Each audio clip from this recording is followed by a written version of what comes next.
Boa noite, gente. Boa noite, minhas amigas e meus amigos. Sejam todas muito bem-vindas, todos muito bem-vindos ao nosso Café com Kardec e Amigos para mais uma edição.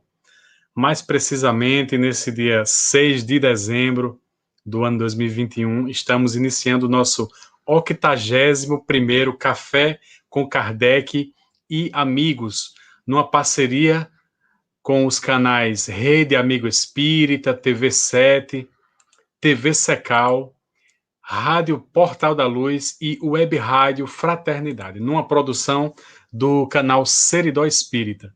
E hoje vamos receber Denis Medeiros, vice-presidente da AME de Campina Grande, mais uma contribuição paraibana aqui nas atividades do canal Seridó Espírita. Hoje um tema muito caro, muito importante para o espiritismo, para o movimento espírita, que é o tema da morte. E hoje, mais especificamente, Denis vai estar aqui conosco para falar sobre o tema Aprendendo com a morte. Então, sejam todos muito bem-vindos ao nosso canal. Pessoal que está chegando aqui para participar da atividade desta noite do canal Seridó Espírita. Boa noite, Iva Maria Oliveira. Boa noite, os amigos da TV Secal, que também estão aqui presentes. E acompanhando as atividades espíritas, a divulgação da doutrina espírita através deste canal no YouTube. Então vamos trazer aqui para a nossa tela Denis Medeiros para iniciarmos a nossa atividade. Boa noite, Denis. Bem-vindo, meu amigo, mais uma vez aqui ao programa Café com Kardec e Amigos. Boa noite, Wesley. Boa noite a todos. Boa noite a todos que estão nos acompanhando aí por esses canais que fazem tanto pela divulgação da mensagem do Cristo, sobretudo a mensagem espírita. É uma alegria estar aqui hoje. Muito bem, Denis. Vou deixar você à vontade para a sua fala inicial e, no segundo momento, nós voltamos para interagir um pouco com a nossa plateia virtual sobre esse tema tão importante, tá bom? Seja bem-vindo e fique à vontade, meu amigo. Obrigado. Queridos amigos, boa noite a todos. Nossos agradecimentos iniciais a Deus por mais uma oportunidade de trabalho, a Jesus por tantos ensinamentos, pelos seus exemplos, a espiritualidade amiga. E também, mais uma vez, agradecer ao canal Seridó Espírita por estar aqui dando a nossa contribuição, refletindo sobre esse tema que é tão importante, sobretudo nos dias de hoje, né? Primeira segunda-feira de dezembro, e aí a gente vai entrando aí no mês de dezembro e vai ficando muito reflexivo, né? Fazendo a retrospectiva de um ano tão desafiador, sim, um ano dentro também de uma pandemia, e esse tema está muito presente, né, nas nossas vidas, então deixou de ser um tema que está ali muito forte nos hospitais, nos cemitérios, nas funerárias, e passou a fazer parte do nosso dia a dia, dos telejornais diários, né? A pandemia veio nos lembrar muitas coisas, né? Veio nos lembrar, inclusive para aquelas pessoas que estavam esquecidas, veio nos lembrar, primeiramente, que nós vamos morrer, né? Que todos nós vamos morrer, mas por outro lado também que nenhum de nós morreremos, porque estamos aqui, acreditamos na imortalidade da alma e porque somos capazes de tocar a vida das pessoas. Então, nós estamos vivendo, né, dias muito pesados, desafiadores. Eu tenho recebido mensagens, sempre estou recebendo mensagens de pessoas que estão enlutadas, de pessoas que receberam um diagnóstico de uma doença grave, ou algum familiar, algum amigo, né? E passa por esse momento mais introspectivo de reflexão sobre a morte, mas sobretudo sobre sua vida, né? Porque falar sobre morte é falar sobre vida, né? E lembrar e entender que morte não é o contrário de vida, é o contrário do nascimento, mas faz parte da vida, né? Ainda é desafiador para muita gente, para muitos de nós, pensar nesse sentido, né? De que a morte, ela faz parte da vida, de fato. Então, por isso que eu falo, que eu reforço sempre nas minhas falas, que é preciso falar sobre a morte, né? E aprender com a morte é aprender a valorizar mais a nossa vida, olhar mais para a brevidade da nossa vida, né? Para a impermanência, ter um olhar mais carinhoso com a simplicidade do dia a dia. Não é isso porque tem uma pesquisa feita pelo Sindicato dos Cemitérios e Crematórios Particulares do Brasil, que diz que cerca de 82% dos brasileiros acham que não tem nada mais sofrido do que a dor da perda de alguém. Né? Então, a gente ainda não está acostumado com isso, muito pelo tabu que ainda é colocado nesse tema, né, sobre a morte. E aí as pessoas acham muito desafiador falar sobre isso. 79% acham que nunca é a hora certa. Né? E aí, quando a gente fala assim, nunca é a hora certa, por quê? Quem sou eu, né, para dizer que não é a hora certa, seja daquela pessoa com 100 anos, com 50 anos ou até com 5 anos. Né? 63% acha que a tristeza está associada à morte, então eu não quero falar sobre isso, porque eu não quero que tragam esse sentimento de tristeza, e aí no mundo que me cobra tanta alegria, que me cobra sorrisos, que me cobra estar bem, né, principalmente nas redes sociais, falar sobre morte é desafiador. E aí tem outros dados, mas eu vou para os dois últimos. O penúltimo, que diz que 30% tem muito medo de morrer, 30% dos brasileiros têm muito medo de morrer, né? E 10% acredita que falar sobre a morte atrai.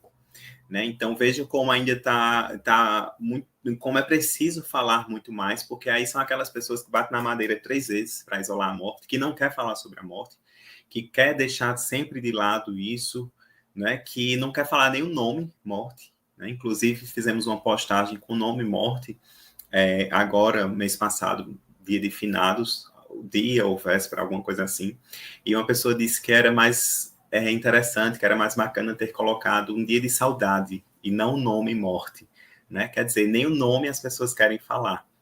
Isso é muito curioso. E como é importante falar em todas as faixas etárias, né? Então, é preciso falar sobre a morte com a criança, com o adolescente, com o jovem, com todos, né? Porque mais cedo ou mais tarde isso vai chegar na vida de cada um, seja de um ente querido, de um amigo, de um ídolo, enfim, de um pai, de uma mãe, de um avô. E eu fui evangelizador por cerca de 13 anos e falávamos ali próximo ao dia de finados da morte com as crianças. Né? Então é preciso falar e saber como falar também. Porque nunca falei nenhuma criança saiu assustada, chorando, correndo, de forma alguma. Aceitavam aquela conversa com muita naturalidade, contribuíam com a conversa, traziam exemplos, né? Só que eu não sei se quando essas crianças chegavam em casa, esse assunto era continuado, era possível continuar esse assunto, ou se era tolhido, né, o discurso da criança. Joana de Ângeles tem uma mensagem que diz: vez que outro acompanha um féretro, a fim de aprofundares a reflexão no fenômeno biológico da vida e no da morte. Diante da ocorrência com os outros, poderás despertar para o que te irá suceder, inevitavelmente. Então, é importante a gente estar atento para a ocorrência com os outros, um momento extremamente propício esse de pandemia, mas também ela começa com uma frase: ao vez que o outro acompanha o féretro. E a gente ainda vê pessoas que encaram um velório, que é um sepultamento com muita, de uma maneira muito rasa. Né? Eu sempre ouvi da minha mãe dizer assim: ir a um velório é um ato de caridade. Né? Então não é assim, eu não gosto, então eu não vou para um velório. Né? A gente não só faz o que a gente gosta na vida, então a gente precisa ir, e a gente precisa ir com um objetivo, né? Porque o velório hoje em dia virou quase que um reencontro das pessoas, né? E na verdade a gente precisa estar ali com um objetivo, e o objetivo principal é orar pelo morto, como também pela família que se encontra ali enlutada, dar o apoio. Ah, Denis, mas eu não sei o que falar no velório, eu não sei como chegar para a pessoa para falar, para levar os meus sentimentos. Então não fala nada. Se não sabe o que falar, não fala nada. Porque, inclusive, a pessoa não está ali no momento que está concatenando bem as ideias. Muitas vezes está muito, né, um sentimento muito forte. E aí ela não vai lembrar do que você disse, mas ela vai lembrar que você esteve ali. Ela vai lembrar da sua presença. Ela vai lembrar que você foi buscar um cafezinho, trouxe um para ela, que chorou junto com ela. Não é porque Chico Xavier ele não falava.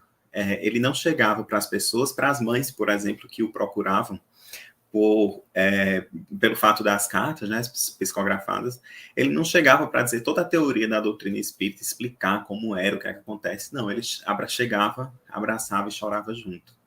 Né? Então, muitas vezes a gente precisa dessas pessoas que estejam ao nosso lado, não para nos instruir, porque vai chegar o momento de cada um buscar, né, o seu conhecimento de acordo com a sua afinidade em relação a isso.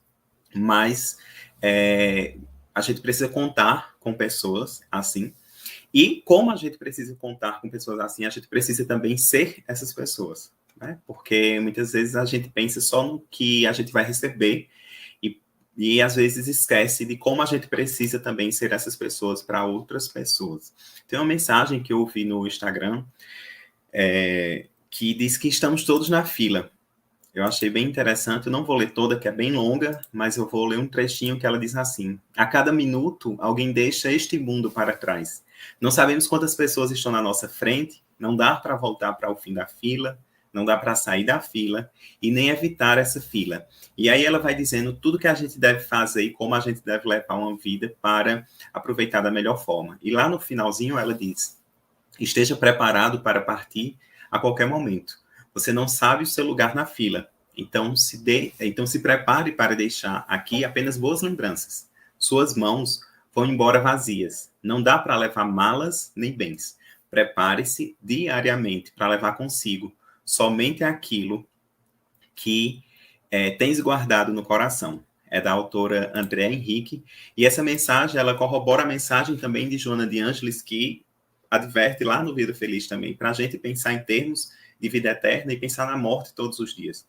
Porque se eu penso, claro que sem desespero, né, sem ser isso não pode trazer desespero para a minha vida, mas deve trazer presença para a minha vida. E aí, quando eu penso que hoje pode ser o último dia, amanhã pode ser o último dia, ou pode estar muito próximo, eu vou viver uma vida melhor, eu vou viver uma vida mais leve, eu vou encarar os meus problemas de uma forma diferente, eu vou tratar as pessoas melhor, eu vou me tratar melhor e, consequentemente, uma vida muito mais bonita, como deve ser. E aí isso diz muito sobre as escolhas e como eu preciso viver bem, viver o presente e olhar o lado bom das coisas. Né? Se eu soubesse que hoje seria, né, a minha última segunda-feira à noite, será que eu estaria aqui assistindo a essa conversa? Né? Será que eu escolheria estar aqui para refletir sobre a morte, por exemplo? Ou eu estaria aproveitando de outra forma? Né? Mário Soares Cortella, ele fala dessa questão de olhar o lado bom da vida, ele fala do pai, né? A serenidade do pai. Ele dizia: olha como eu sou abençoado, o jipe quebrou na estrada e não estava chovendo. Né? Muita gente pensaria de que forma? Somente concentrado em que o jipe quebrou na estrada. Né? E ele agradecendo porque não estava chovendo. Ele disse que faltou gasolina no jipe, no carro, e só faltavam 2 quilômetros para o posto. E aí poderia faltar 10, mas só faltava 2. E outras pessoas focariam em que ainda faltam 2 quilômetros. Né? Então isso diz muito de como eu enxergo a vida, e isso é de dentro para fora. Né? Como eu enxergo as coisas, como eu enxergo as situações, como eu enxergo as pessoas. Né?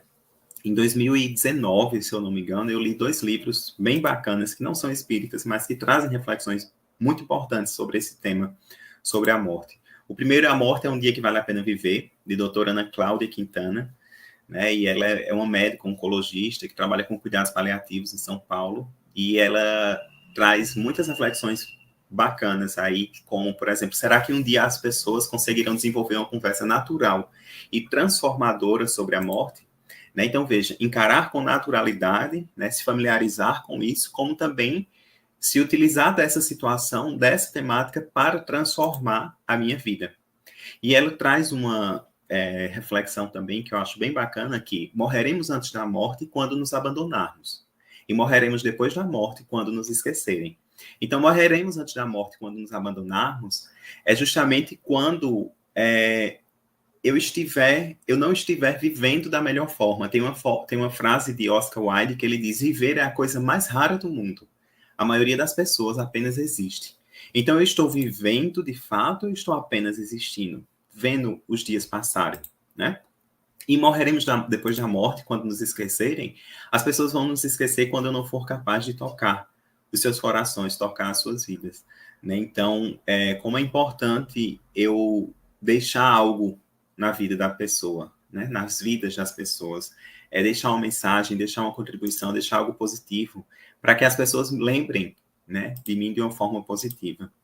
E tem um outro livro, Enquanto Eu Respirar, de Ana Michele Soares, que ela traz ali a história do câncer que ela tem, é uma jovem de 30 e poucos anos, e ela tem cerca de 10 anos de câncer metastático, e ela traz ali a sua história, como também ela faz um bucket list, né? E ela traz ali quais são os seus últimos desejos antes de morrer. E ela diz assim, uma jovem de 30 e poucos anos, jornalista, ela reflete que se você perguntar a um jovem de 30 e poucos anos quais seriam os seus sonhos, os seus objetivos, talvez saia aí uma casa na praia, uma viagem, um carro zero. E ela diz, quando nós estamos diante da nossa finitude, as nossas urgências são outras. Então, tem a ver com o que falamos lá, que aprender com a morte é também olhar a simplicidade do dia a dia. Porque aí os desejos são comer o estrogonofe da tia tal, estar presente no batizado da afilhada, né? Ter um almoço em família, ver o pôr do sol com os amigos, enfim, as coisas simples do dia a dia, tomar café com tal pessoa, né? Então, até eu morrer eu quero poder fazer isso de novo. E quantas situações dessas passaram despercebidas, não que a gente não deu importância, né? Mas que a gente, às vezes, não aproveitou da melhor forma. E como isso é importante, isso marca a vida das pessoas. Porque as pessoas não vão lembrar do que você tem quando você desencarnar, mas de quem você é, o que você deixou para elas de mensagem, de contribuição emocional, inclusive. Né? Então, ela traz uma reflexão que estar curado nem sempre é estar saudável, né? E estar saudável nem sempre é estar curado. Então, qual é a cura que você tem buscado? Né? A cura do corpo ou a cura da alma?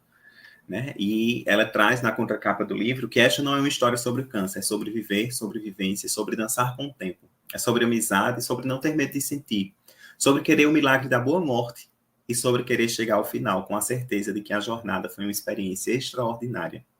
Né? Então, é isso que a gente quer, é isso que a gente busca, certamente.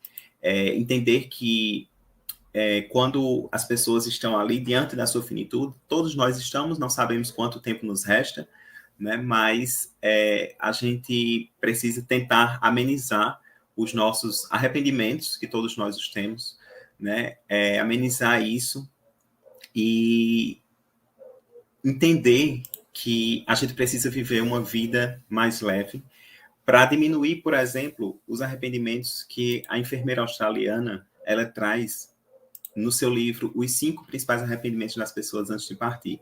Então, as pessoas, elas não se arrependem do carro que não comprou, do celular que não trocou. O primeiro grande arrependimento é eu gostaria de ter priorizado as minhas escolhas em vez de ter feito escolhas para agradar os outros. Né? Então, quem em algum momento da nossa vida não passou por isso, né? De muitas vezes perceber que estamos nos deixando em plano B, C e fazendo tudo para agradar os outros e não nos agradando. O segundo grande arrependimento, eu gostaria de ter demonstrado mais os meus sentimentos, então por medo, por vergonha, por receio de má interpretação, não disse que gostava, não disse que amava, não disse que aquela pessoa era importante para mim. O terceiro grande arrependimento, eu gostaria de não ter trabalhado tanto, né? Isso pega muita gente hoje em dia, porque é uma busca incessante por um trabalho que não tem descanso. E aí tem uma frase de Sócrates que ele diz, cuidado com o vazio de uma vida ocupada demais. O quarto grande arrependimento, eu gostaria de ter passado mais tempo com os meus amigos. Então, nós encarnamos numa família muito mais por necessidade do que por merecimento.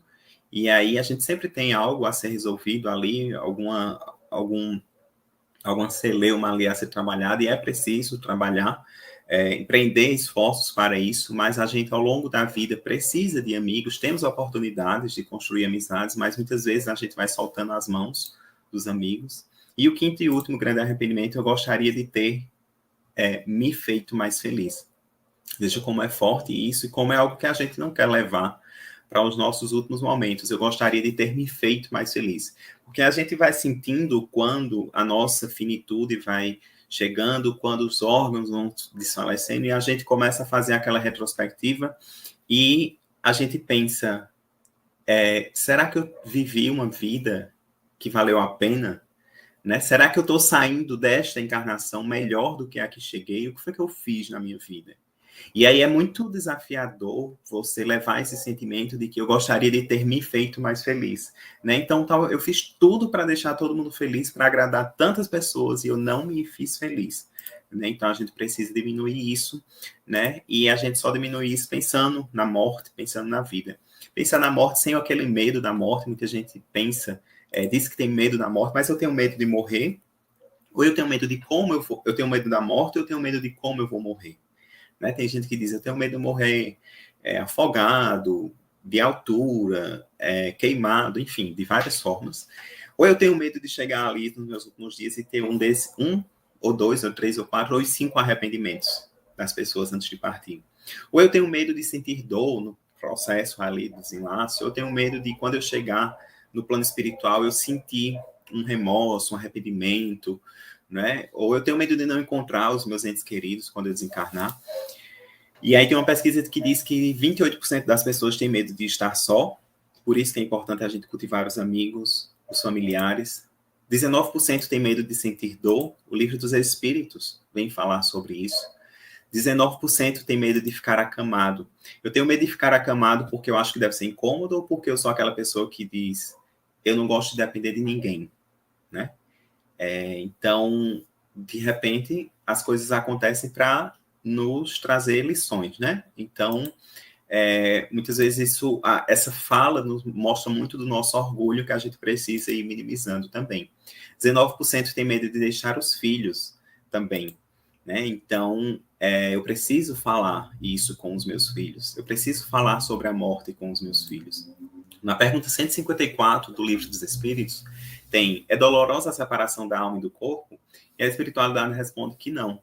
O corpo quase sempre sofre mais durante a vida do que no momento da morte. A alma nenhuma parte toma disso. Nenhuma parte toma nisso. Os sofrimentos que algumas vezes se experimentam no instante da morte são um gozo para o espírito que vê chegar ao termo do seu exílio. Então, de fato, é como a gente escuta, né? Muita gente descansou, né? Sai aquele peso, né, do corpo físico, descansou. Mas até para eu dizer descansou, eu preciso saber, né, o momento de dizer isso. Que sensação experimenta a alma no momento em que reconhece estar no mundo dos espíritos? Por isso que eu preciso refletir sobre a morte, pensar na minha vida, pensar em viver bem para que não aconteça isso. Olha o que a espiritualidade responde. Depende. Se praticaste o mal, impelido pelo desejo de o praticar, no primeiro momento te sentirás envergonhado de o haveres praticado. Com a alma do justo, as coisas se passam de um modo bem diferente. Ela se sente como que aliviada de grande peso, pois que não teme nenhum olhar percrustador, né? Então, se a gente vive uma vida boa, se a gente vive uma vida buscando fazer o bem, a gente não leva esse peso, né? E se a gente tem muitas questões que precisam ser ajustadas nesta encarnação, se a gente não ajusta, se a gente não se esforça para isso, quando a gente desencarna, sente esse peso da vergonha, do remorso, bater muito forte. Na pergunta 160, o espírito se encontra imediatamente com os que conheceu na Terra e que morreram antes dele? Sim, conforme a afeição que lhes votava e a que eles lhe consagravam. Muitas vezes, aqueles seus conhecidos o vêm receber à entrada do mundo dos espíritos e o ajudam a desligar-se das faixas da matéria. E aí é bem interessante essa parte, essa resposta, porque, inclusive, na medicina, na ciência, na verdade, os profissionais de saúde que, de repente, principalmente, né, porque tem as pessoas que morrem em casa também, mas principalmente os profissionais de saúde que se deparam com pacientes nos seus últimos momentos, quando o corpo está desfalecendo, os órgãos estão encerrando as suas atividades vitais, muitas vezes acontece que eles começam a ver ali um pai que já desencarnou, um filho, um avô, né, uma mãe, e a ciência trata isso como alucinação, né? Então, ele está no momento de alucinação, ele está vendo, ele está com o olhar fixo, uma lágrima cai, né? Um sorriso aparece, e ali a pessoa encerrando as suas atividades vitais. E, de fato, são os espíritos que o vêm receber na entrada do mundo dos espíritos, né? Muito interessante isso. E no Céu e Inferno, no livro Céu e Inferno também, né, de Allan Kardec, por que os espíritas não temem a morte?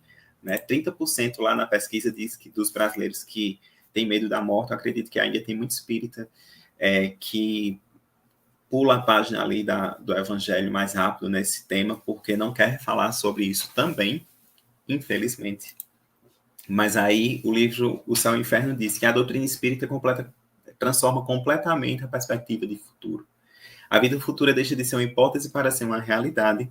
Eis aí porque os espíritas encaram a morte calmamente e se revestem de serenidade nos seus últimos momentos sobre a Terra.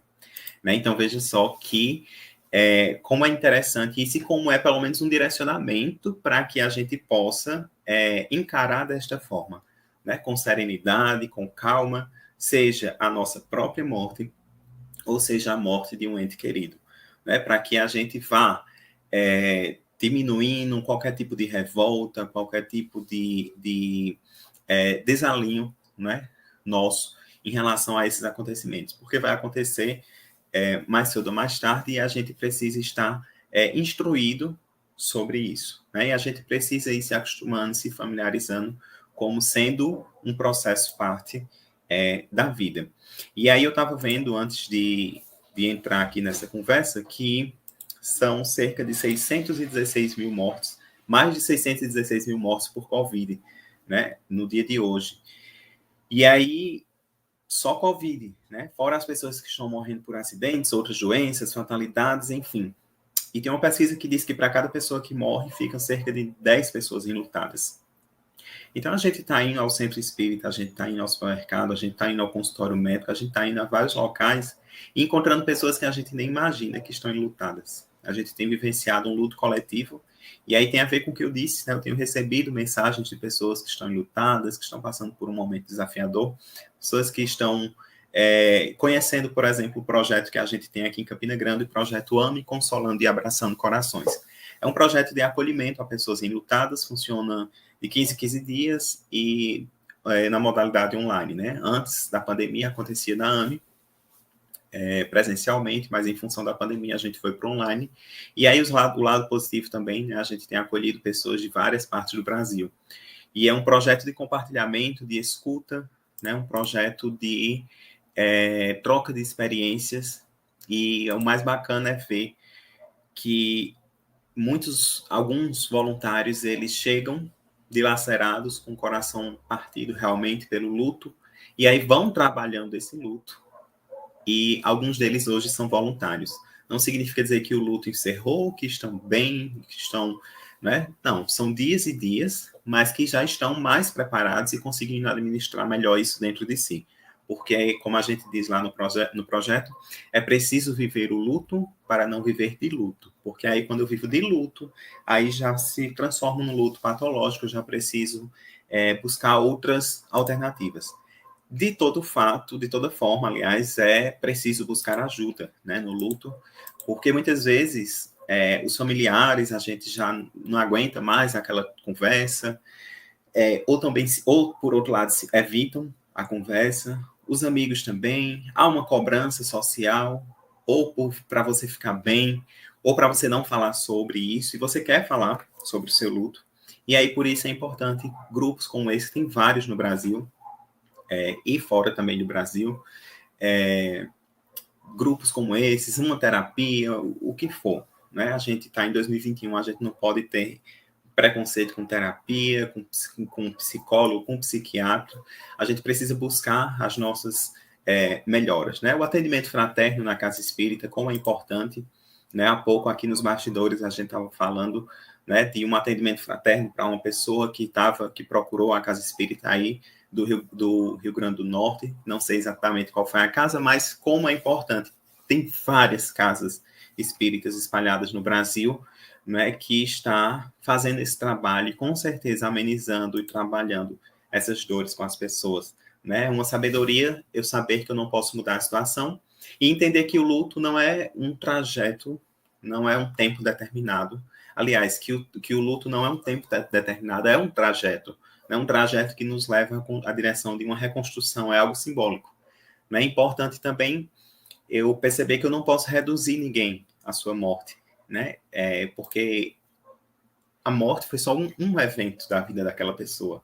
Mas tem toda uma história de vida daquela pessoa que eu preciso valorizar, que eu preciso respeitar, que eu preciso honrar, né?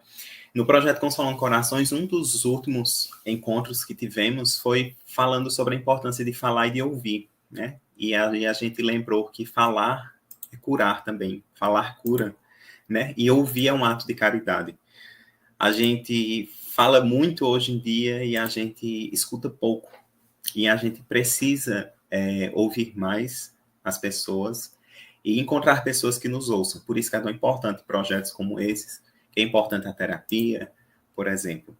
Né? E é importante, inclusive, se preparar para isso, porque até para eu acolher, todos nós que estamos nos grupos de acolhimento a pessoas enlutadas, fizemos curso para isso, buscamos, né, entender como se deve acolher, porque até para eu acolher, eu preciso saber como acolher. Né? Então, cuidado com, não chorem, você tem que ser forte, sua vida tem que seguir, já passou o tempo de ficar triste, né? Fulano também perdeu a mãe e não sofreu tanto assim, e a gente, isso é falta de caridade, né? Muitas vezes a gente acha que está acolhendo e a gente está machucando, e a gente está pressionando a pessoa a estar bem quando ela não precisa estar, se ela quiser chorar, ela precisa chorar, né? E a gente não pode comparar as dores, qualificar, quantificar as dores das pessoas. A gente precisa respeitar o luto de cada um e, claro, nos disponibilizar para ajudar e fortalecer para que essa pessoa consiga administrar isso, né, dentro de si. Né? Tem muitos lutos que são lutos não reconhecidos, como o luto perinatal, né? Então, a mãe que perde um bebê e que, de repente, o que é que acontece? Uma pessoa vem achando que está acolhendo, que está trazendo uma boa nova, uma boa notícia para a pessoa, uma esperança para a pessoa, e diz assim, você é tão jovem, você vai ter outro filho. Não é como se fosse uma substituição, né? E, na verdade, quantos casos a gente não conhece de que antes da pessoa engravidar, né, já sonhava, já sentia a presença do espírito, porque é uma ligação espiritual, não é uma ligação material, né, com o filho. O luto do homem também, né? Então, uma pressão é o homem, é o chefe da família, você tem que ser forte, você tem que fortalecer seus filhos, sua esposa nesse momento desafiador, e aí o cara não pode chorar, não pode desabafar, e isso vai engolindo isso, ele vai engolindo isso, e isso vai vai reverberar de alguma forma, né, negativa. São muitas dores que a gente sente, são muitas dores que são que fazem parte da nossa vida, e é uma vida da nossa condição mesmo, de planeta de provas e expiações. Mas diante de todas as dores, da dor que você esteja passando hoje, que eu não sei qual é, não sei se você está de luto, se você está vivendo esse luto coletivo, sentindo esse luto coletivo, ou sentindo qualquer outra dor, passando por uma dificuldade hoje, passando por um momento desafiador, seja ele qual for. A gente precisa lembrar do Salmo 23, o Senhor é meu pastor, ele não me faltará. Né? E aí, o professor Severino Celestino, ele fala que essa seria uma tradução mais adequada, porque muitas vezes a gente encontra aí, o Senhor é meu pastor e nada me faltará. E traz muito a ideia de que parece algo material, mas quando, na verdade, Davi, em momento de perseguição, de angústia, de tristeza, de deserto, ele buscou forças do Senhor para atravessar esse momento, para se fortalecer. Compôs o Salmo de esperança, o Salmo 23. Ainda que andasse pelo vale da morte, não temeria mal nenhum, porque tu estás comigo, o teu bastão e o teu cajado me confortam, né? A natureza não dá saltos, nós também não devemos dar saltos, né? Nós devemos nos respeitar, respeitar o próximo, respeitar o luto do próximo, respeitar a dor do próximo, porque eu encaro determinada dor de uma forma, a outra pessoa encara de outra forma, no luto, num velório, a gente percebe isso no velório. O velório de uma mãe que tem 3 filhos lá, um está conversando com as outras pessoas, não está entendendo o que está acontecendo, ou está fugindo de alguma coisa. O outro está ali, quietinho, orando. O outro está ali, desesperado, chorando. Isso não significa dizer que um ama mais ou ama menos. O outro ama menos, de forma alguma. São formas de agir diferente, e, claro, de acordo com sua instrução, de acordo com sua evolução, né? Todos precisam de respeito, de como aquilo acontece dentro de si, como ele reage àquele acontecimento. E aí a gente percebe muito no projeto e em várias pessoas que a gente vai acolhendo, vai conhecendo, que a morte gera frutos, né? Gera projetos. Mães que, por exemplo, perderam entre aspas, né? A gente perde a presença física, o abraço físico, mas a gente ressignifica isso, né? A gente não perde o que as pessoas significam para a gente. Mas aí mães que perderam filhos pequenos, que hoje têm projetos de distribuição de enxovais, por exemplo, a comunidades carentes, mães que perderam algum filho, algum ente querido pela via do suicídio, que hoje tem espaços de acolhimento para terapia, né? E como é importante a gente ver que no luto a gente aprende, a gente vai aprendendo com a morte e a gente vai reaprendendo a viver sem aquela presença física, mas uma presença ressignificada. Joana de Ângeles nos alerta, estuda e trabalha sem cessar, com os olhos postos no teu futuro espiritual, vivendo alegre, hoje e pleno sempre. E aí, com tudo isso que a gente tem vivenciado, que a gente tem trabalhado, que a gente tem estudado, lido, né, e aprendido com a morte, a gente lançou recentemente o livro Aprendendo com a Morte, que está aqui. Aprendendo com a Morte tem aqui na contracapa. Esta é uma obra, aliás, esta obra traz a importância de não mais transformar o discurso no qual se fala sobre a morte em algo tenebroso. É preciso naturalizar esse processo e buscar entendimento como sendo parte da vida. A finitude que nos pertence, se encarada com mais leveza, à medida do possível, será capaz de nos mostrar a beleza da vida, dos ciclos, assim como a necessidade de vivermos melhor. Neste livro teremos conversas leves sobre um tema que muitos temem, narrativas de experiências sobre a morte e o morrer, bem como um pouco do que temos vivenciado e, de fato, aprendido com a morte, antes que ela se aproxime por completo. E tem um trecho do livro, de um dos capítulos, que fala sobre a beleza da morte, né? Para algumas pessoas ainda é um pouco estranho, e eu digo isso aqui. Sou estranho para algumas pessoas quando a gente chega a dizer: a morte dela foi muito bonita, aquele velório foi lindo. Por que não? Quantas despedidas repletas de eu te amo, de perdão, de você lutou demais, siga em paz. Quantos velórios com depoimentos emocionantes, de histórias íntimas e inspiradoras, com falas que mostram as marcas que a gente deixa nas pessoas e nem imaginamos, com preces e orações capazes de nos conectar com o sagrado. Aprendamos com a beleza da partida digna, esperançosa, que traz descanso por um lado, liberdade e continuidade por outro. Aprendamos com um caixão à nossa frente, que mostra uma história, uma vida inteira e, sobretudo, uma etapa concluída com todas as alegrias e os dissabores que nos fazem crescer e nos fortalecer. Aprendamos com as fases da lua, cada uma tem a sua beleza e cada uma delas precisa partir para deixar chegar o novo. Então, esse livro ele é uma conversa para quem está enlutado, um conforto para quem está enlutado, mas também é, sobretudo, um convite para que as pessoas aprendam com a morte todos os dias, para que as pessoas vivam cada vez melhor, vivam cada dia uma vida com mais sentido. Eu costumo dizer que morrer é atravessar a ponte. Muitos entes queridos nossos atravessaram a ponte já, e quando você atravessar a ponte, as pessoas sentirão saudade ou alívio. Então, que a gente possa viver uma vida mais leve, com sentido, né? Aqui está o meu Instagram, @medeirosdenis. Lá eu tenho divulgado um pouco sobre o livro. E é um livro para a gente presentear, é um livro para a gente ter, para refletir também. E aí, quem quiser adquirir, quem quiser falar sobre ele comigo, perguntar algo, estou à disposição.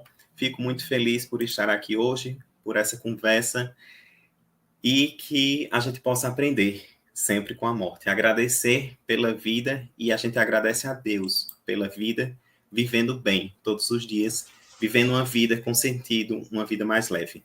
Muito obrigado. Muito bem, Denis. Obrigado por essa fala.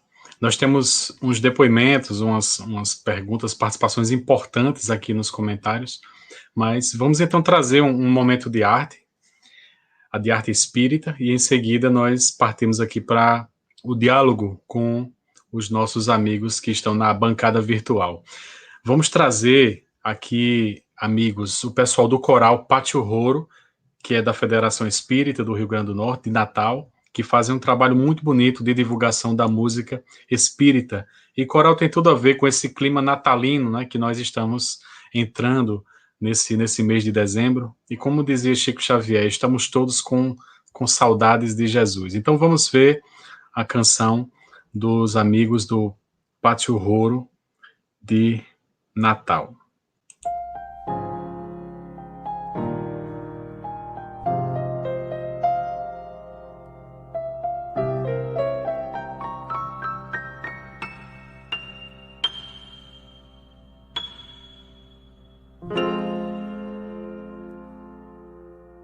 Venturoso aquele que tem Jesus. Quanto amor, quanta paz, quanta luz nos invadem e embalam em doces canções que nos calam. Socorrei aqueles que sofrem mais, amparai, erguei, transformai todas as dores, tornais em bênçãos e luzes suaves que alentam. Esquece o passado, esquece o passado e vem. Esquece, vem. E canta com Jesus na vida. O que vale é o bem, o que vale é o bem que se faz a luz. É chegado o tempo de plantar mais as sementes ao solo lançai. Há uma voz que vos fala, esquece, perdoa e trabalha. Vem dizer aquele que vos criou, pegue vossas canções ao Senhor e envolvei toda a terra nas luzes divinas do amor. Esquece o passado, esquece o passado e vem. Esquece, vem. E canta com Jesus na vida. O que vale é o bem, o que vale é o bem que se faz a luz. Esquece o passado, esquece o passado e vem. Esquece, vem.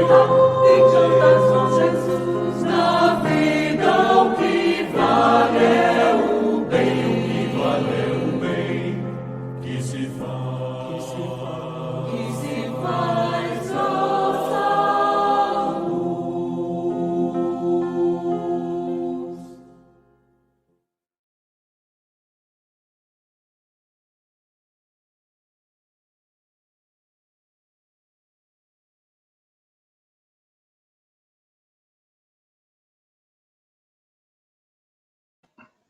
Eu acho que, Tênis, esse coral faz jus àquela ideia de que a arte eleva o pensamento, não é? Trabalho muito bonito, né, dos amigos de Natal. Muito bonito mesmo. E, Denis, você tocou num ponto importante que eu estava pensando, que é a preparação do trabalhador espírita para o trabalho, não é? Não é mais tempo de atendermos as pessoas apenas com o que nós chamamos no popular de achismo, né? Ou apenas com aquela boa vontade engajada, né? É preciso a instrução, é preciso o preparo. Recentemente nós tivemos aqui um curso na nossa região, envolvendo várias casas, acerca do diálogo fraterno. Foi um trabalho de 3 meses, com o estudo integral do livro do projeto Manuel Filomeno de Miranda, né? E aí a gente vê que no preparo se desfazem alguns clichês que circulam na nossa sociedade. E na sua fala também eu lembrei muito do trabalho do CVV, por exemplo, o Centro de Valorização da Vida, né, que foge bastante desses clichês. A minha companheira é voluntária do CVV e ela fala bastante desse processo de acolhimento que o CVV realiza. Eu queria parabenizar pelo seu trabalho. Imagino o trabalho de construir um livro, né, isso aí como o Aprendendo com a Morte, é um trabalho importante, com certeza você se dedicou bastante para a feitura desse livro, e com certeza ele consola muitas pessoas. E nós temos aqui, estamos com mais de 30 pessoas ao vivo com nós nesse momento aqui dos vários canais, e muitas participações importantes, e eu queria trazer aqui para você trazer um pouco da sua experiência para todas as pessoas que precisam de consolo, e esse é um dos objetivos da doutrina espírita, não é mesmo? Trazer o consolo, o acolhimento para todos os que os procuram. Então, temos aqui uma mensagem de Anne Andréia, deixa eu ver se cabe toda por aqui, cabe. E ela diz assim: meu filho partiu, vai fazer 3 meses, dia 10. Ele tinha 12 anos. E teve o que é chamado de morte súbita, sem ter se apresentado nenhum problema de saúde. Era uma criança ativa, fazia futsal, tinha feito eletrocardiograma há alguns anos atrás, para poder fazer futsal. Ele se sentou no sofá, estava com os irmãos mais velhos na sala, em poucos segundos meu filho faltou ar e caiu desmaiado, já sem vida. Eu estou desolada, acabada, sem entender por que meu filho foi embora. Pouco tempo tinha perdido meu pai e minha mãe. Depoimento de Andréa Denis. Posso comentar? Pode sim, por favor. Deixa eu só achar aqui o comentário de Deixa eu colocar de novo aqui. Ah, pronto. Melhor. Bem, Andréia, vamos começar por uma parte que você diz: estou desolada. Bem, são 3 meses. É o mais natural possível que você esteja assim desta forma, né? Porque a morte de um filho é uma das mortes que mais impactam, né, a vida das pessoas, assim. Então, você falou aí, perdeu o pai, perdeu a mãe. A gente tem algumas pessoas que até falam, né, a ordem natural da vida é os pais irem primeiro, tal. Primeiro que é assim, na verdade, essa ordem natural que dizem não existe, porque a gente acha, né, que a gente cresce ouvindo isso, que os mais velhos precisam ir primeiro, e a gente vê inúmeros casos, como o do seu filho aí de 12 anos. Né? Então, cada um tem a sua história espiritual, cada um tem tem o seu tempo aqui de encarnação, né? E nossos olhos são muito imperfeitos para enxergar qual o real motivo disso acontecer, mas com certeza tudo dentro do planejamento e do planejamento reencarnatório e com o aval da espiritualidade de Deus, né? de Jesus. E aí, assim, é natural que você esteja mal, que você não esteja bem com isso, lógico, né? E aí é preciso trabalhar esse luto, né? Eu tô vendo que você colocou aí luto, o filho, né?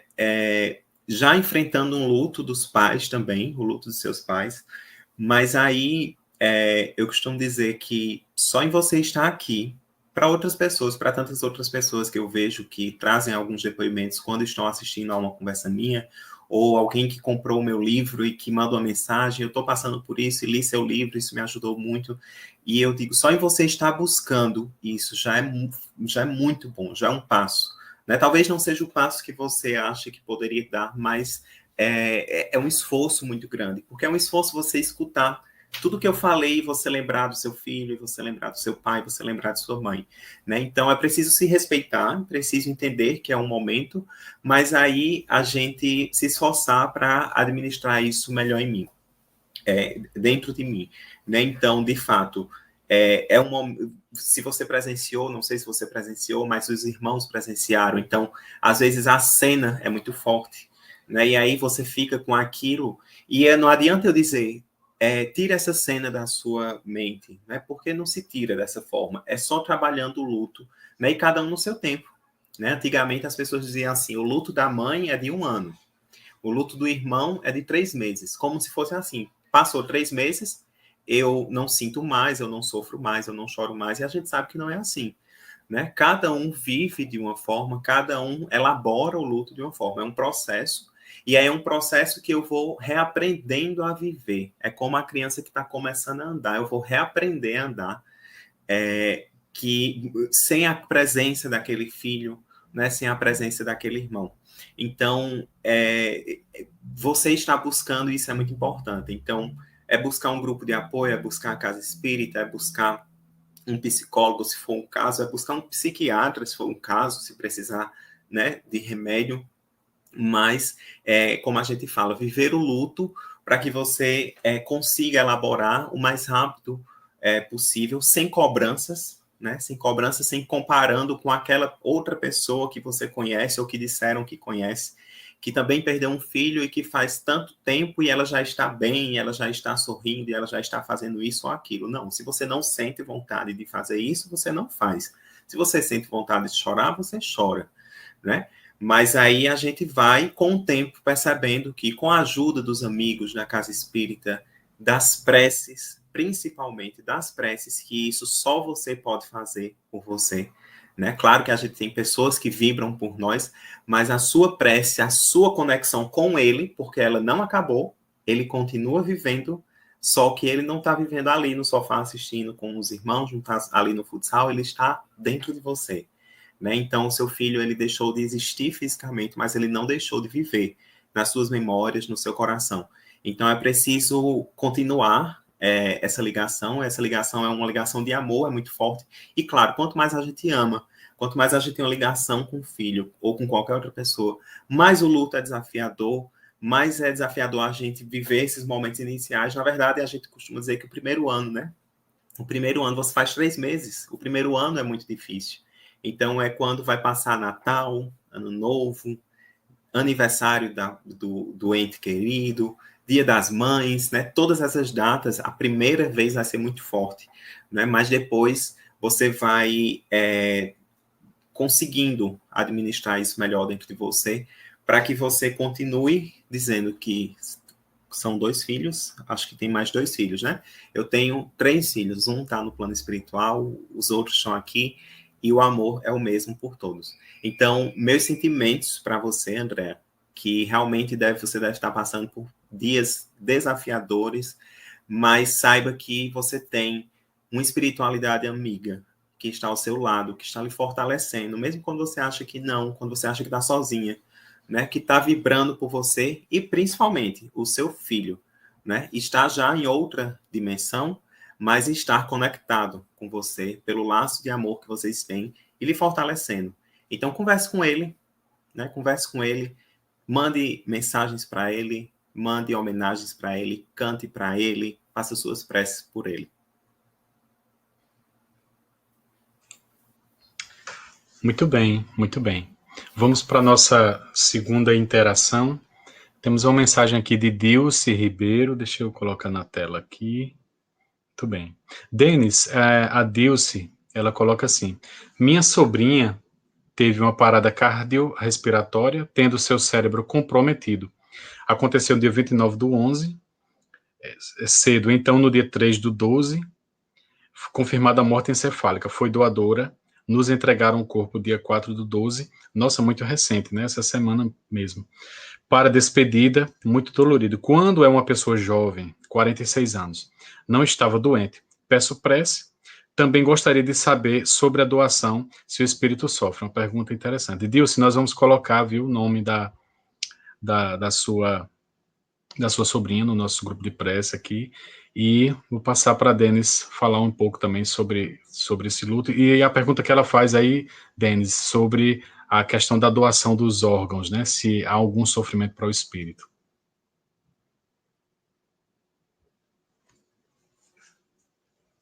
Microfone. Apareceu a mensagem aqui, certo? Para você ver, né? Como é a vida. André disse aqui, né? O filho com 12 anos.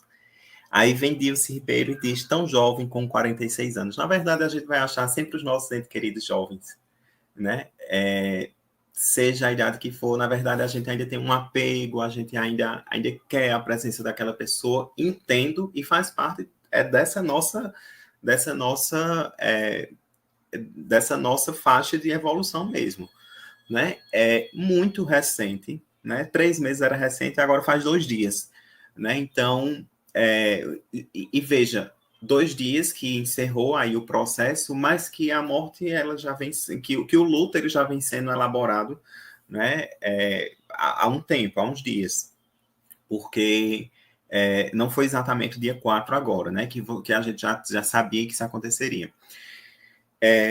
A pergunta é sobre a questão da doação de órgão, né? Na verdade, o espírito não sofre porque, bem, com certeza, se houve uma doação de órgão, é porque aquela pessoa, era um desejo daquela pessoa manifestado, né? Então, e isso é importante, né? Se eu sou doador de órgãos, eu deixar esse desejo aí para que as pessoas saibam, e aí ele sofreria se não fosse respeitada a sua vontade.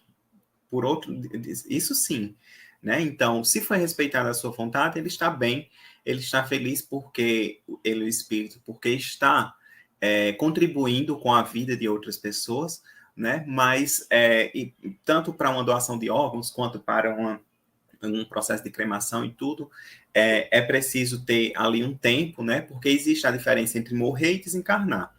Né? Então, morrer é a morte do corpo físico, né? Que aí a medicina vem lá para dar o aval disso aí, e desencarnar, e é quando há, de fato, o desenlace, o desprendimento do espírito. Né? Por isso que é bom dar um tempinho ali, por isso que todo esse processo foi passado, né? Que ela mencionou aí, mas com certeza ela não está sofrendo por isso, não. Ela está feliz porque está ajudando outras pessoas, né, mesmo já em outro plano, né, e feliz porque vocês fizeram com que a vontade dela fosse cumprida, né? Então, meus sentimentos, e que ela continue vivendo dentro dos seus corações. Muito bem, Denis. A Morgana traz um depoimento aqui que nos suscita uma pergunta interessante acerca do tema, né, que você se debruçou. A Morgana Toledo, ela coloca assim: vivi um luto de 3 anos, achei muito tempo, mas sempre recolhida e muita prece. Muitas conversas com quem confiava e estava enlutada também. Eu acho que as pessoas com quem ela conversava. E aí eu pergunto, Denis, você falou aí, a Anne está num luto de 3 meses, né? A Dilce, bem mais recente, essa semana ainda, a Morgana falou num de 3 anos. Existe um tempo, de acordo aí com a psicologia ou com as pesquisas que você fez, ou um tempo determinado para a vivência desse luto, ou cada caso é um caso? Como é que funciona essa ideia da vivência do luto? Certo. Como eu falei, né, a questão do luto patológico. Então, viver um luto de 3 anos, na verdade, como foi que eu vivi esse luto de 3 anos, né? Porque eu vi alguma pessoa comentar aqui, perdi meu irmão há 12 anos. Essa pessoa pode estar de luto ainda, né? Agora, ela pode estar vivendo um luto mais equilibrado, um luto mais tranquilo, do que sem aquele desespero, sem aquela... Como também pode estar vivendo um luto muito pesado, né? Eu não li aqui a pergunta como foi exatamente dessa, dos 12 anos, mas na verdade é como eu estou vivendo esse luto, porque aí, se eu passo mais de 1 ano, né, vivendo um luto muito pesado, um luto que me traz revolta, que me impede de continuar a minha vida, de continuar a fazer meus afazeres, as minhas obrigações, meu trabalho, se isso está afetando diretamente a minha vida, assim, a continuidade da minha vida, aí se transforma nesse luto patológico, né? Mas isso não significa dizer, se foram 3 anos em prece, se foi assim, com isso mais forte, a necessidade de eu fazer prece, ou que foi 3 anos que eu chorava com mais facilidade e tudo mais, é normal, né? E aí cada um vai ter seu tempo. Você foi 3 anos, outro foi 4, o outro 2, o outro só foi 1, mas a gente continua vivendo o luto, mas de uma forma mais leve dentro da gente, né? Então, não é o tempo, exatamente, sabe? É como eu estou vivendo esse tempo. Se esse tempo está afetando, de fato, negativamente o andamento que eu devo ter na minha vida. Denis, inclusive, desdobrando um pouco o assunto do luto, muitas vezes dentro do movimento espírita, nós percebemos uma certa dúvida, ou até, vamos dizer, uma certa pressão de um trabalhador espírita para com o outro, assim, não, você vai vivenciar o luto, mas não é espírita, por que que não sublima e não supera logo essa parte do luto, né? Existe, a gente observa que existe, quando não é um extremo, é outro, né? De vivenciar um luto muito extenso, ou então querer que a pessoa sublime aquilo, né? Mas parece que é um processo natural, não é verdade? Como é que é isso? Muito importante você falar isso, porque assim, a gente é espírita, a gente ou é espírita ou se diz espírita, porque tem algumas pessoas que se dizem, mas que espíritas que diz que bandido bom é bandido morto, então ele só se diz, não é? Mas enfim, não é o tema da conversa, mas isso é muito importante que você fala, porque às vezes a gente usa a doutrina espírita para fazer uma cobrança muito grande na vida das pessoas. E é o que eu falo, é o que a gente fala no projeto, inclusive é um projeto que não é especificamente para pessoas espíritas, é para pessoas enlutadas, então qualquer pessoa, seja, temos vários assistidos que são católicos, evangélicos, que não têm nenhuma religião, e a gente está ali não para que ninguém seja espírita, nem para o estudo espírita, porque quem quer estudo espírita vai para um grupo de estudo espírita, ali é um grupo de acolhimento, né? Então, eu não posso utilizar o que eu sei da doutrina espírita para cobrar a pessoa que ela esteja bem, ou se eu sei que aquela pessoa se diz espírita, ou é espírita, para cobrar que ela esteja bem. Não, cada um vive o seu luto e isso aí vai depender do tempo, né? Que a pessoa está na doutrina, que a pessoa tem conhecimento ou que a pessoa está vivenciando seu luto. Então a gente tem que ter muito cuidado, porque é até falta de caridade. Né? A gente está em dezembro, pouco tempo atrás foi setembro, e aí tem muita gente que usa a doutrina espírita também para dizer, você com depressão, você é espírita, como é que pode? Né? E depressão, os espíritos não estão isentos, de forma alguma. Né? Somos seres humanos, todos estamos suscetíveis a isso. Então, pessoas que, por exemplo, como eu sei casos, eu não digo isso porque eu estou trazendo alguma criação, não, foi casos mesmo de, por exemplo, pessoas espíritas que chegam no atendimento fraterno, né, que fala do seu problema, fala da sua depressão, e aí o atendente fraterno diz o quê? Mas você, rapaz, espírita, tantos anos na doutrina espírita e tal. Quer dizer, a pessoa sai de lá, não quer mais voltar para a casa espírita, não quer nem ser mais trabalhador.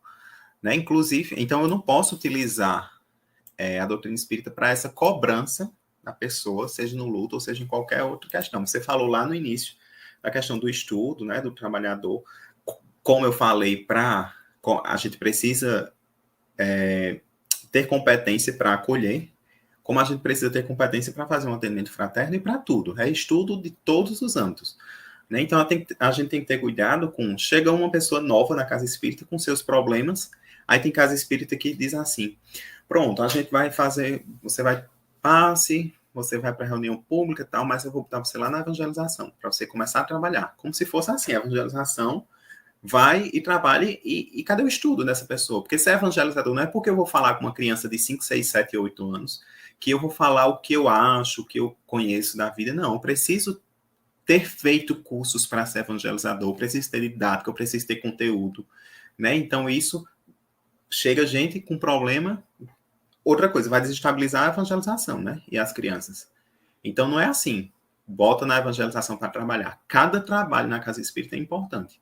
Assim como tem gente que chega e diz assim, vou botar você na mediúnica.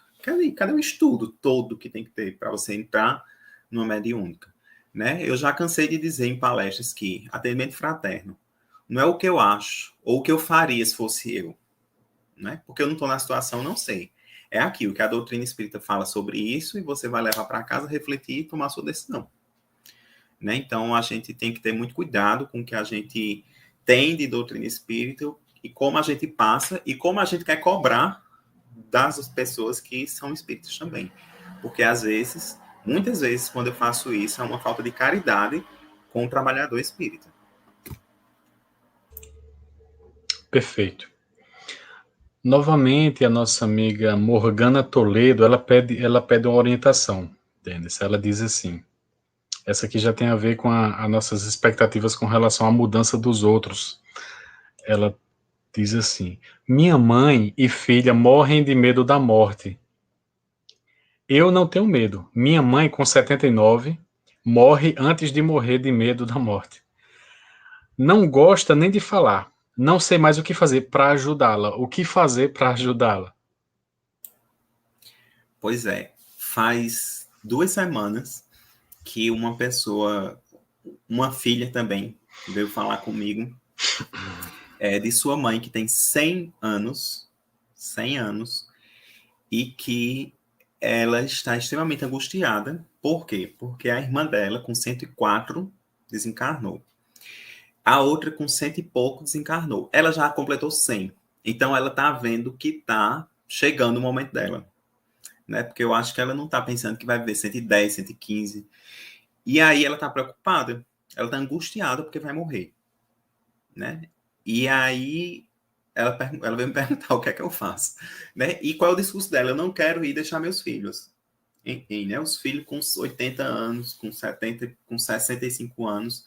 Então, assim, por isso que o meu trabalho é esse, é falar sobre a morte, é a gente se familiarizar com a morte, naturalizar sobre a morte. Agora, claro, são 79 anos, né? Não tem como eu colocar ali com toda força que ela vai aprender com a morte, que ela vai ler sobre isso, que ela vai...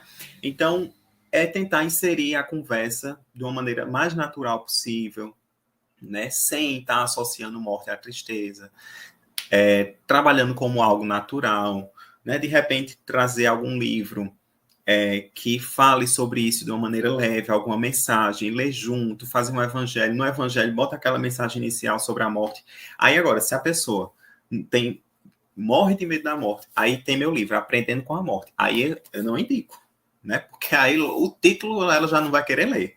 Porque aí a pessoa que pega um livro Aprendendo com a Morte para ler, é porque ela quer refletir sobre a morte, né? É porque ela quer refletir sobre isso. Mas uma pessoa que tem muito medo sobre disso, ela não vai querer, ela vai ser um impacto logo no título, né? Então não é todo mundo que está preparado para ler isso, embora seja uma leitura super leve, super tranquila, muito gostosa assim de você trabalhar. Mas aí a minha sugestão é que vá falando sobre, vá comentando sobre, porque vê a mensagem que eu falei lá na nossa conversa no início, aprender com a morte dos outros, né? Com o que ocorre com os outros. Então a pandemia está cheia de exemplos aí. Então vamos pegar uns exemplos e conversar sobre, sem associar a tristeza, sem associar a situações desafiadoras, mas mostrando que faz parte da vida, que são o fechamento dos ciclos, que a pessoa continua vivendo, né, sendo que de outra forma, né, que é preciso ressignificar, que é preciso naturalizar. Agora, com calma, né, respeitando, porque tem dia que ela vai estar mais suscetível a falar, vai prolongar a conversa, tem dia que não vai querer ouvir, e aí a gente precisa respeitar, porque a gente também... Isso é uma tentativa, inclusive, porque se você perceber que não consegue de forma alguma, aí você também precisa respeitar.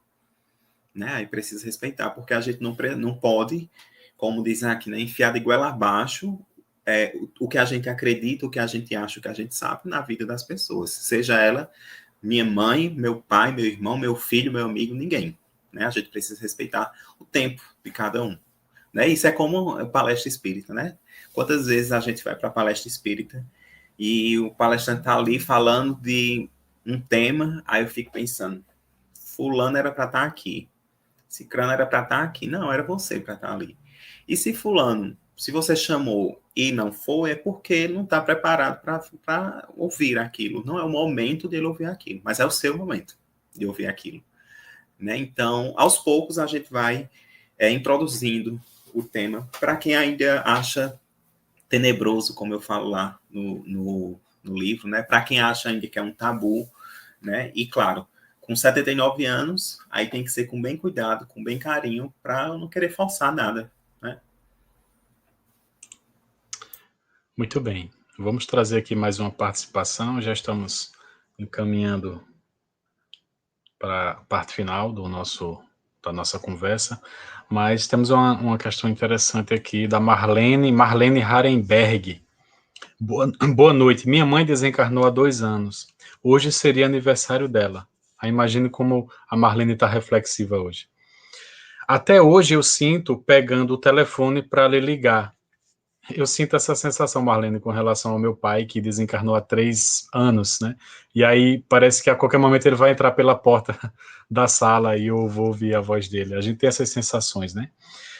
Ela disse assim, eu sinto imensa saudade e deixei de ser alegre E aí, Denis, eu lembrei até de uma fala do Marlon Henrique Down, né, que ele diz assim, viva a tua tristeza, né? Temos que refletir, temos que vivenciar também a nossa tristeza. E a sociedade, a nossa cultura impõe talvez essa ideia de que nós temos que ser alegre mesmo diante dessas passagens, diante desses lutos, né? Fica um sentimento meio paradoxal, né? E aí a gente, como ela diz, eu deixei de ser alegre. Como é que você reflete essa questão? Bem, Marlene, 2 anos hoje, aí isso é algo que eu comentei lá no início, né? Que o primeiro ano é bem difícil, né? As datas comemorativas e tudo mais, mas tem mesmo depois de 1 ano, tem essas datas que ainda são bem fortes. Então, por exemplo, eu conheço uma pessoa, uma mãe, que perdeu um filho e o filho morreu no Dia das Mães. Então, veja, não tem como não marcar. Todo Dia das Mães ela vai lembrar.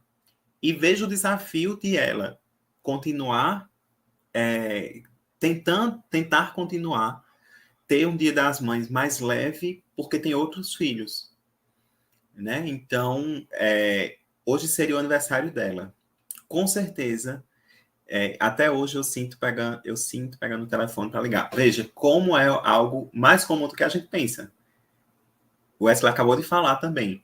Né? Então, isso é natural, principalmente nos tempos de hoje, a gente ainda acha que vai receber aquele áudio, que vai receber aquela ligação, que vai chegar o momento que ela vai entrar pela porta, né? Então, isso é comum de quem convivia bem, de quem gostava, de quem tinha essa afeição, de quem gostava de ligar para ela. Então, se você tinha esse hábito de ligar para ela, você ainda vai ter essa vontade por um tempo, né? Depois isso vai passando, depois isso vai ficando mais racional na sua vida, né? Mas hoje é um dia de ela querer sentir a sua alegria e não que você deixou de ser alegre, né? Na verdade, claro, são 2 anos, também é recente, né? Mas é preciso trabalhar esse luto, porque basta eu pensar que, com certeza, você sabe que ela continua existindo, que ela continua vivendo, ela vive dentro do seu coração, ela vive nas suas memórias, nas suas lembranças, porque você lembra a todo momento, né, de situações que passou com ela, de algo que ela gosta, né, e são, hoje, uma palavra muito da moda, como diz, é gatilho, né, então, ao longo da vida da gente, a gente vai tendo muitos gatilhos que fazem com que a gente lembre. Então, vai comer alguma comida que ela gostava, vai escutar uma música que aquela pessoa, que faz lembrar aquela pessoa, várias situações, né? Eu conversei com com a esposa de Gilberto Dimenstein, e ela dizia assim, eu achava que já estava forte, e eu fui a uma loja comprar uma roupa.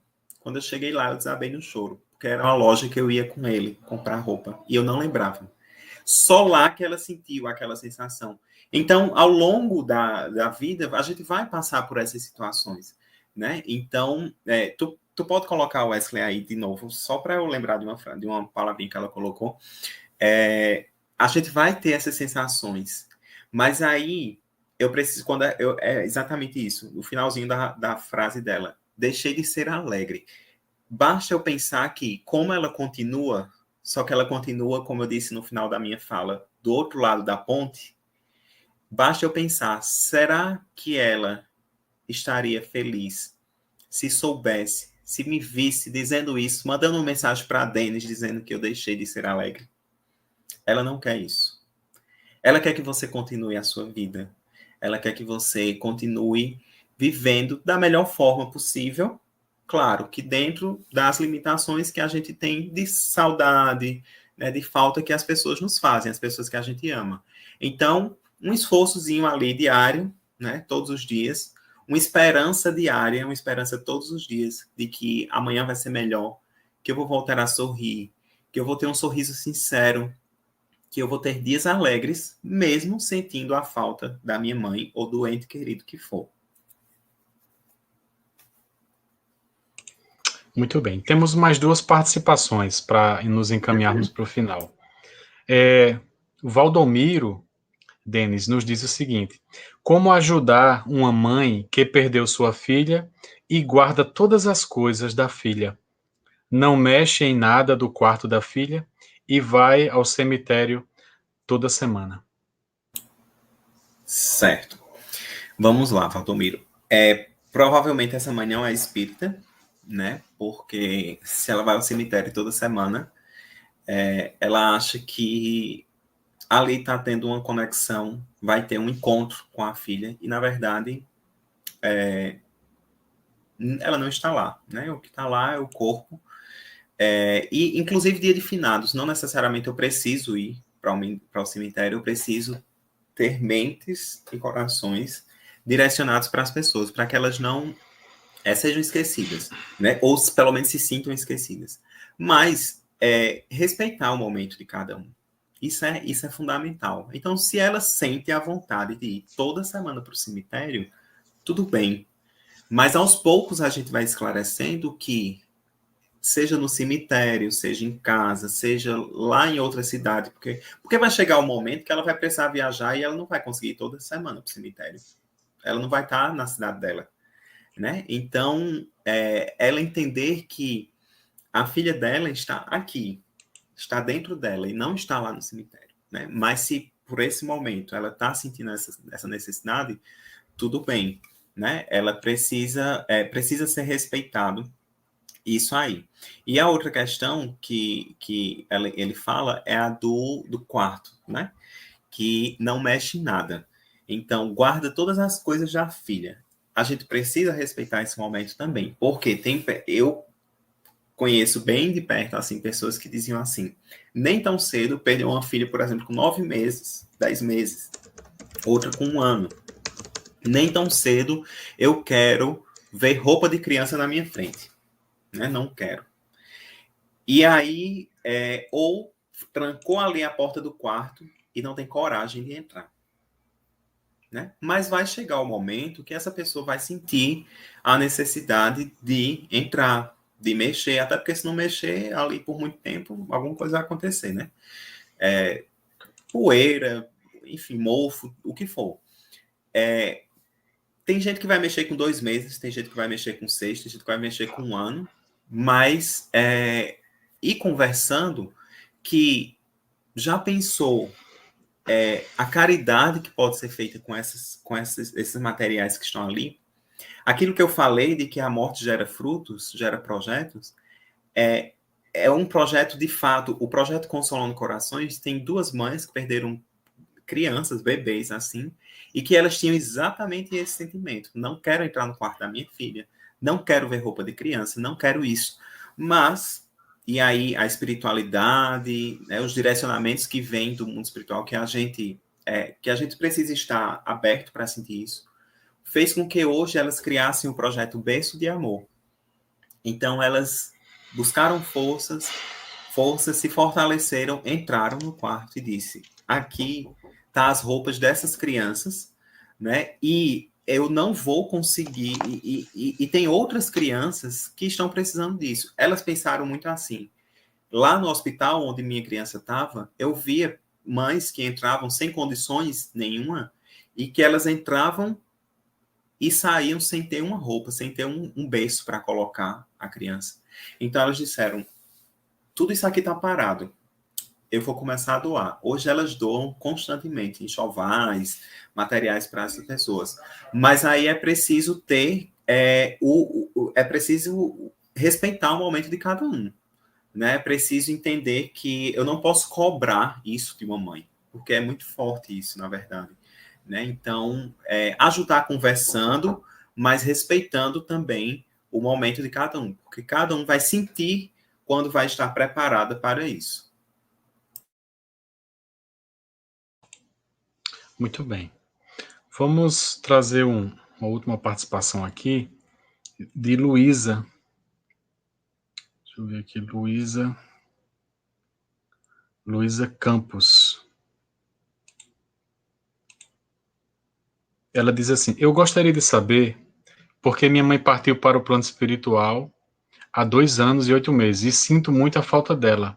Espero que ela esteja muito feliz. Como ter certeza Essa é uma pergunta muito comum no diálogo fraterno também, não é, Denis? Primeiro, porque minha mãe partiu para o plano espiritual há 2 anos. Porque minha mãe? Há 2 anos e 8 meses. O porquê ninguém vai saber, né? Nenhum de nós vai saber, né? Mas certamente, se isso aconteceu, estava no seu planejamento reencarnatório de voltar exatamente nesse tempo aí. Sinto muito a falta dela, o mais natural possível, né, que isso aconteça. E espero que ela esteja muito feliz. Você ter a certeza que ela está feliz é você viver da melhor forma possível. É você viver em conexão com ela, é você colocá-la nas suas preces, porque vai chegar um momento, não sei se já aconteceu, faz 2 anos e 8 meses, que você sonha com ela, né? A gente sonha com os nossos entes queridos. Muitas vezes a gente sonha, mas não lembra. Mas a gente acorda bem. Às vezes a gente foi pensar dormindo na pessoa e acorda bem, acorda, não lembra do que sonhou, mas acorda melhor do que quando a gente foi dormir, né? Então, assim, certeza mesmo, em algum momento a gente vai ter quando a gente, de repente, receber uma carta psicografada, que não é necessário receber uma carta psicografada para eu saber que meu ente querido está bem.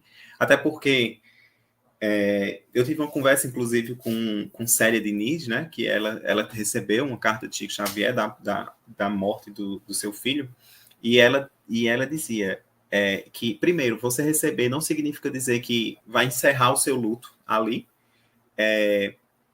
Só um instante. Não vai encerrar o seu luto.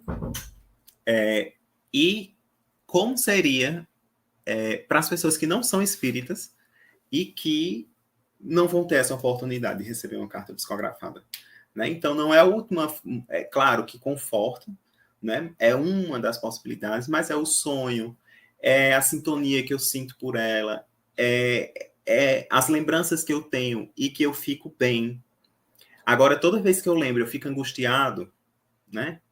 Então, isso aí não é um sinal bom. Agora, angustiado por mim, por minha causa, né? Então, a forma que eu tenho de fazer com que o meu ente querido, qualquer um deles, esteja bem, fique bem, é eu estando bem. É eu me esforçando para estar bem todos os dias. Isso com certeza vai fazer com que os nossos entes queridos, do outro lado da ponte, eles acreditem que eu estou fortalecendo a minha fé, que eu acredito nos desígnios de Deus, né? Que eu sei que a morte é apenas uma passagem, que a morte não mata ninguém e que já já a gente vai se reencontrar, como tem lá na pergunta do Livro dos Espíritos que eu mencionei. Muito bem. Só para encerrar mesmo, Denis, a Heloísa ela traz uma inquietação muito sincera, né? Ela diz assim: o meu medo é tudo ser fruto da minha imaginação e o plano espiritual não existir. Tenho medo de não a reencontrar. Que diz? Eu acredito. Eu acredito que Luísa Campos, então, deve ser nova na doutrina espírita, e aí ela tem que assistir um bocado de palestra, ler um bocado de livro, ler a codificação espírita, né? E ver que, de fato, não é fruto da imaginação, não. Mas, num momento ou no outro, ela vai sentir e ela vai ter essa comprovação, de alguma forma. Mas, com o estudo, isso já ajuda bastante a gente não ter essa dúvida. Porque quem estuda a doutrina espírita, de fato, não tem dúvidas de que a morte não é nada. Muito bem, Denis. Queremos agradecer em nome do canal Seridó Espírita. Foi uma noite muito esclarecedora e principalmente consoladora, eu acredito. Queremos agradecer a participação de todos e vou passar aqui para a Denis fazer suas considerações finais antes da gente encerrar. Obrigado. Obrigado, Wesley. Obrigado, Seridó Espírita.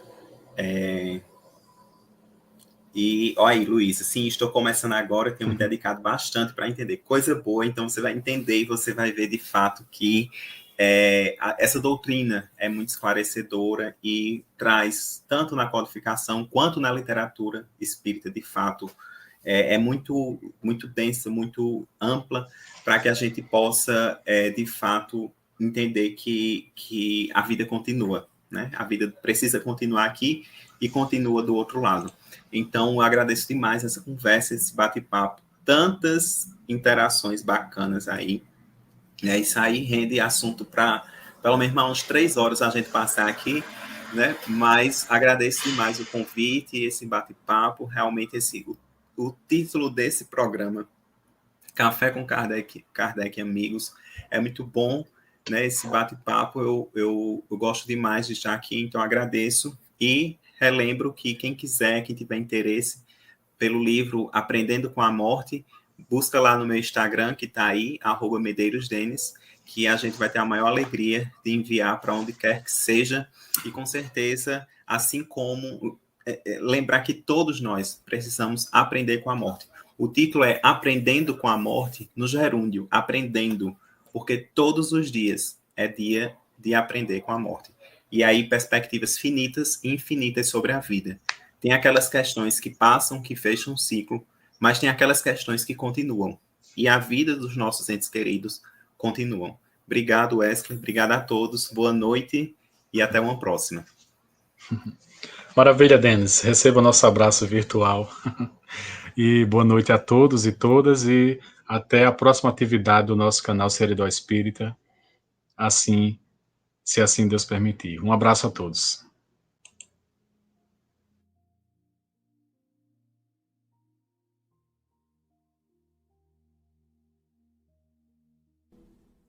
Pai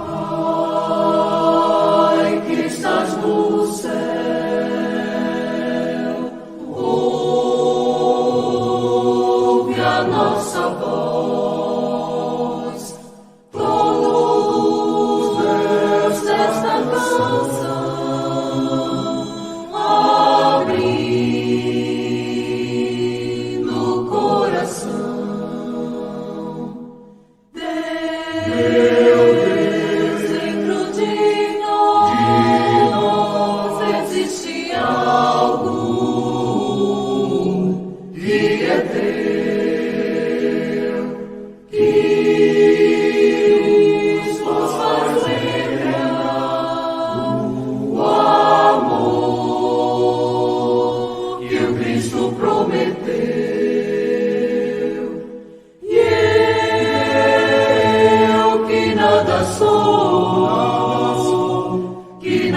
Sei de mim que nada tenho,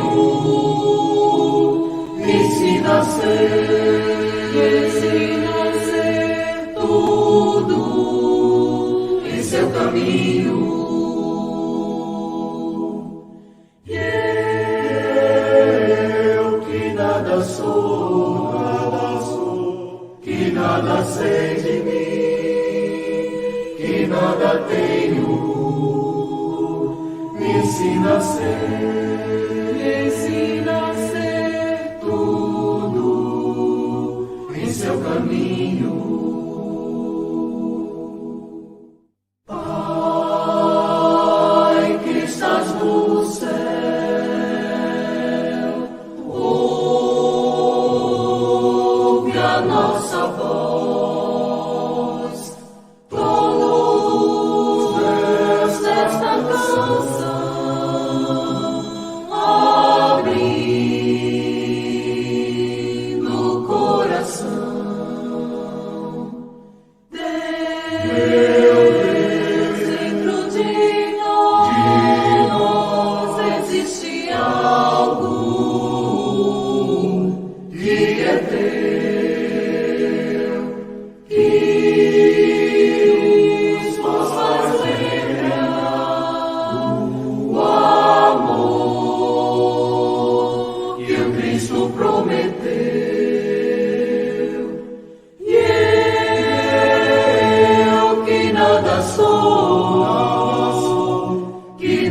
Sei de mim que nada tenho, ensina a ser